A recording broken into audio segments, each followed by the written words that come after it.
Assalamualaikum warahmatullahi wabarakatuh. Jumpa lagi di channel Sahabat Berkah.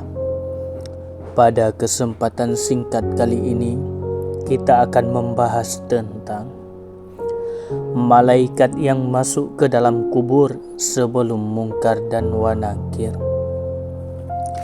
Sahabat Berkah yang dirahmati Allah, diriwayatkan dari Abdullah bin Salam, sebelum malaikat mungkar dan nakir masuk kepada mayit, ada seorang malaikat yang mendatanginya yang wajahnya bercahaya bagaikan matahari.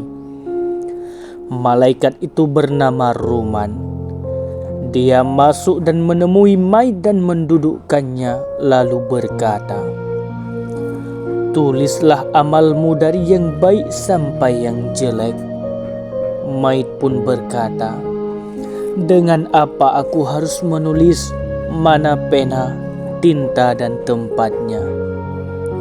Malaikat Ruman pun menjawab, "Tintanya adalah ludahmu dan penanya adalah jarimu." Dia berkata lagi, "Di mana aku harus menulis sedangkan aku tidak punya selembar kertas pun?" Nabi Sallallahu Alaihi Wasallam bersabda, maka malaikat tersebut memotong kain kafannya sepotong dan diberikan kepadanya. Malaikat Ruman lalu berkata, "Inilah lembarannya, sekarang tulislah." Maka dia pun menulis apa yang pernah diperbuatnya di dunia dari amal yang baik. Ketika sampai pada amal jeleknya, dia merasa malu. Malaikat Ruman berkata kepadanya, "Hai orang yang lalai ataupun durhaka, kenapa engkau tidak malu kepada penciptamu Allah ketika engkau melakukannya di dunia, dan sekarang engkau merasa malu kepadaku?"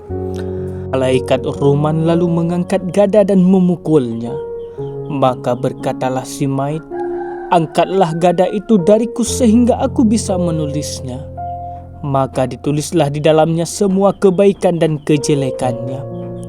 Kemudian dia diperintah untuk melipat dan memberinya cap ataupun tanda tangan. Maka dia pun melipatnya dan berkata, "Dengan apa aku harus memberi cap ataupun tanda tangan, sedangkan aku tidak mempunyai cap?" Malaikat Ruman pun berkata, "Berilah cap tanda tangan dengan kukumu."